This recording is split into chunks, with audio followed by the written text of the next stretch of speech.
to fight or to flight, to face or to run away. This was the decision that the people of Israel had to take before the Goliath. And the vast majority, actually 100% of the people of Israel, with the exception of David, decided to flight from Goliath. The Holy Text says that every man in Israel, when they saw Goliath, they ran away from before him, and they feared him dreadfully.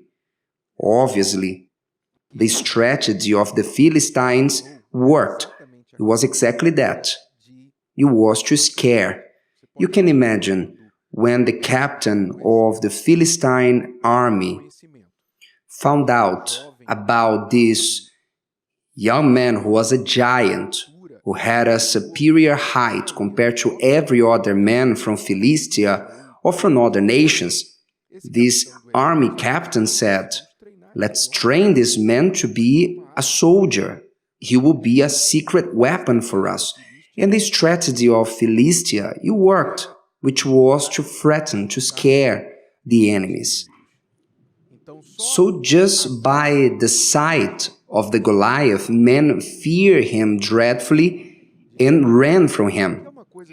And it's something that you need to be very attentive, because the Word of God teaches to not be guided by sight. We cannot be sight-oriented. We cannot be guided by what we see. Those who live by faith, live in the world of faith, lives by the invisible, believes in the invisible, as it says there. The Moses believed in the invisible, and all the great heroes of faith, they had to practice that at some point, to not look at the situation. I know it's hard, because it's a great conflict. Your eyes shows you something.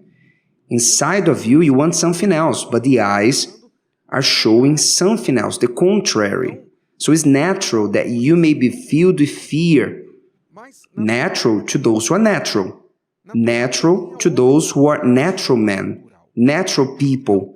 So all the men of Israel, even though they believed in God, they decided to be taken away by the eyes. And they were filled with fear. And when they were filled with fear, they ran away. So between fighting and flighting, they fled. Because those who don't believe that they are in the same level as the enemy, they flee, of course, for them to fight for their own survival. So the first action of theirs was to run away. But David had a different attitude. The Holy Text says that when David saw Goliath, he did not have the reaction of saying, "Look at his size." No, his reaction was to be insulted by the words of that Goliath. The same reaction that a person has when someone insults your mom or your dad.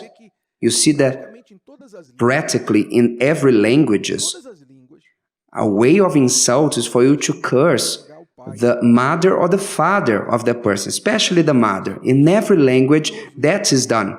That's interesting, that when you want to insult a person, you insult the mother, the father of that person. David felt that insult because he saw himself as a child of God. So when he heard Goliath insulting his father, his God, he said, "Not now. This cannot be like this." So his reaction was not to see, his reaction was to hear what those words meant, and within himself, having a total trust in his God, in the God of Israel, so he had the full assurance that his God was greater, more powerful, stronger than Goliath, to the point of deciding to face in him. We only face when we believe in the possibility of victory. And David had the assurance, not only a belief on the possibility, no, he had assurance. He went with peace. The text says that he ran. He hurried and ran toward the army to meet the Philistine. So he went towards it. He went towards it, towards Goliath. he went to give in the face, let's put this way, of Goliath, because he did not fear in his heart. So these two reactions, to fight or to flight, are reactions that are within each human beings. Actually, studies are being made about the survival of human beings, survival of civilizations, and even human race, even the theoreticals of evolution, or the law of the strongest one, isn't it? Because they believe that only the strongest ones, they survive. In certain way, it's true. Only the strongest ones, they survive, because they believe. And the weak ones, they swallowed up. So the law of survival is for you to be the strongest one, for you to face the threats. But this strength does not come from the arms. This strength cannot come by your human condition. Many people seek for strength, as the Holy Text says. Many trust in horses, others in chariots, isn't it? But we trust in the name of the Lord our God. We trust in the name of the Lord. So our strength does not come by horses, which means weaponry. Even though Israel had to have weaponry, because a nation that has to go to war, they need to have swords, they need to have shields, weaponry, which means we need to have what is needed, humanly speaking, to help us. You need to study. If you are going to do a work, you are going to prepare it for a profession, you have to study for it. A knowledge that you need, that you will need, weapons that you will need, but you cannot lean on your own understanding. Because the Word of God says that God is the one who teaches all things. Study, but trust in the author of intelligence, science, and wisdom. Deposit your wisdom in Him. You need to go to the doctor, go. It's not a sin for you to go to the doctor. If the doctors are working to heal, so they're working alongside with God. I know that there are bad doctors, that they only work to make money. They invent diseases, treatments, that the patient may spend more money, isn't it? I know that. There are good and bad in every field.